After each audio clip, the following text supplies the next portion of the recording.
सभी YouTube family को मेरी तरफ से राधे राधे। बहुत समय पहले की बात है। किंग सुलेमान अपने राज्य के व्यापार व्यवस्था में सुधार लाने के लिए दूर दूर देशों में भ्रमण करने की तैयारी कर रहे थे। उनका सफ़र तकरीबन 3 महीने तक चलने वाला था।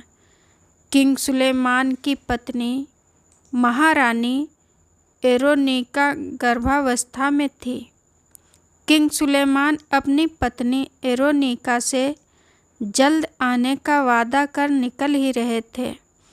तभी महारानी एरोनिका साथ चलने का हठ करने लगी। महाराज ने उन्हें बहुत समझाया। समुद्र में तूफान की स्थिति पैदा हो सकती है, लुटेरे हमला कर सकते हैं, आपकी तबीयत बिगड़ सकती है। परंतु महारानी अपने निश्चय पर कायम थीं।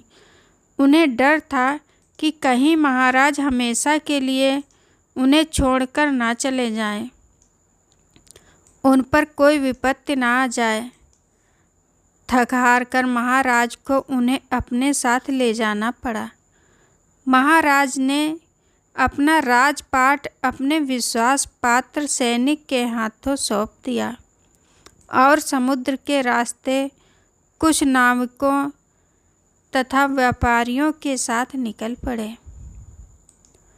महाराज का जत्था कुछ सैनिकों, नाविकों, व्यापारियों, महारानी एरोनिका तथा उनके देखभाल के लिए उनकी 2 सेवकाओं के साथ समुद्र के रास्ते दूसरे देश के भ्रमण के लिए निकल पड़ता है। कुछ समय बाद वे लोग एक देश जिसका नाम नालटा था वहां पहुंचते हैं। महाराज अपने सैनिकों को नालटा के महाराज के पास अपने आने तथा व्यापारिक गतिविधि आगे बढ़ाने का संदेश देने का आदेश देते हैं। सैनिक संदेश देकर महाराज के पास वापस आते हैं और कहते हैं कि महाराज, इस राज्य की अवस्था अत्यंत दयनीय है। इस राज्य पर एक महामारी ने अपना वश जमाया हुआ है, जिससे इस नगर के वासी चर्म रोग के शिकार हो रहे हैं। इस राज्य के राजा प्रजा की सेवा करते करते स्वर्ग सिधार गए। उनके सेनापतिनिक हाथों में राज्य की व्यवस्था है। उनके सेनापति के हाथों में राज्य की व्यवस्था है और उन्होंने आपसे मदद मांगी है। महाराज बहुत दयावान थे। उन्होंने नालटा राज्य के वासियों की पूरे 1 महीने तक सेवा की और जड़ी बूटी का ज्ञान होने के कारण महाराज ने नालटा राज्य के वासियों को चर्म रोग से निजात दिलाया। सभी महाराज का आभार व्यक्त करने लगे।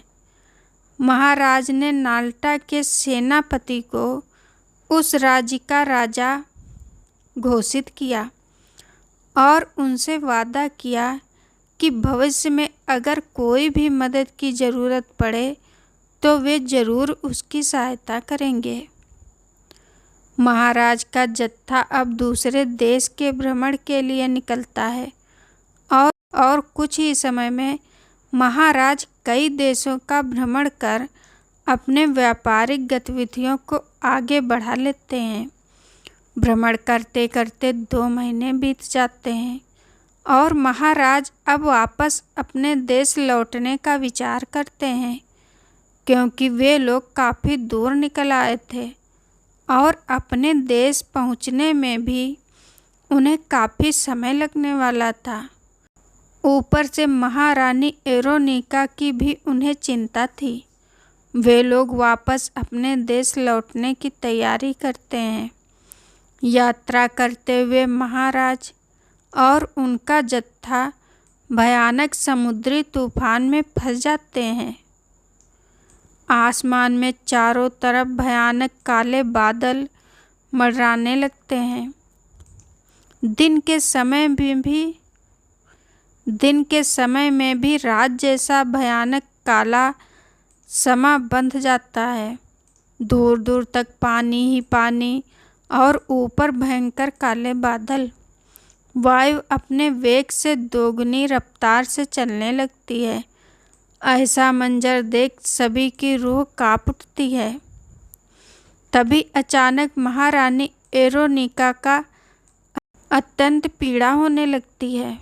सेविकाएं महारानी की सेवा में लग जाती हैं। कुछ समय बाद महारानी 2 जुड़वा बच्चों को जन्म देती हैं, लेकिन इन सभी के चलते महारानी अपने एक बच्चे के साथ दुनिया छोड़ स्वर्ग सिधार जाती है। ये सब देख महाराज बहुत उदास हो जाते हैं। वे कभी अपनी मृत बच्ची को देखते हैं तो कभी महारानी को। तभी समुद्र में भयानक तूफान आता है। नाविक महाराज से कहते हैं कि यह भयानक तूफान काल मेघ है। हमारे साथ लाशें हैं, जो कि एक तरह से अपशकुन होने का संकेत है। हम इस तरह से लाशों को साथ में लेकर नहीं जा सकते हैं, वरना यह काला मेघ तूफान हम सबको खा जाएगा। महाराज, हम आपसे अनुरोध करते हैं कि आप इन लाशों को एक संदूक में बंद करके और अंतिम क्रियाक्रम की रीत कर इन्हें समंदर में ही बहा दें। यही हम सबके लिए अच्छा होगा। हमें अपनी जान नहीं गंवानी। महाराज, हम पर दया करें। महाराज का मन बिल्कुल उदास हो गया। वे ऐसा बिल्कुल नहीं चाहते थे। वे महारानी और अपनी बच्ची को साथ ले जाकर अपने ही राज्य में पूरे विधि विधान से अंतिम संस्कार करना चाहते थे, परंतु वे कुछ कर भी नहीं सकते थे, क्योंकि वे सभी के मौत का कारण नहीं बनना चाहते थे। नाविकों के कहे अनुसार महाराज अपनी बच्ची और महारानी के मृत शरीर को एक संदूक में बंद करके कुछ जरूरी सामान, कुछ असरफियाँ तथा एक पत्र लिखकर समुद्र में बहा देते हैं। कुछ समय बाद तूफान शांत हो जाता है। महाराज अपनी दूसरी बच्ची को सीने में लगाए हुए संदूक को दूर जाते देखते रहते हैं। समुद्र के सफ़र में समय आगे बढ़ने लगता है। महाराज अपनी छोटी बच्ची के साथ मायूस से बस अपने राज्य लौटने का इंतज़ार करने लगते हैं, लेकिन यह क्या, फिर से समुद्र में भयंकर तूफान आता है और यह तूफान इतना भयंकर होता है कि किसी को संभलने का मौका ही नहीं मिलता। तूफान इतना भयंकर होता है कि पूरा जहाज उसकी गिरफ्त में आ जाता है और कोई नहीं बचता, सब डूब जाते हैं। उधर दूसरी तरफ महारानी का संदूक बहते बहते किनारे पर पहुंचता है। किनारे पर एक ओझा, जो कि पास ही बने मंदिर में रहकर लोगों की सेवा किया करता था, उस संदूक को किनारे आते देख उसके पास जाकर उसे खोल कर देखता है। वह महारानी को देखता है और पता करता है कि उनकी सांसें चल रही हैं या बंद हो गई हैं। अकस्मात से महारानी जिंदा रहती है, लेकिन उनका बच्चा नहीं बच पाता है। वह इस दुनिया को छोड़ चुका होता है। ओझा संदूक में रखे पत्र को पढ़ता है।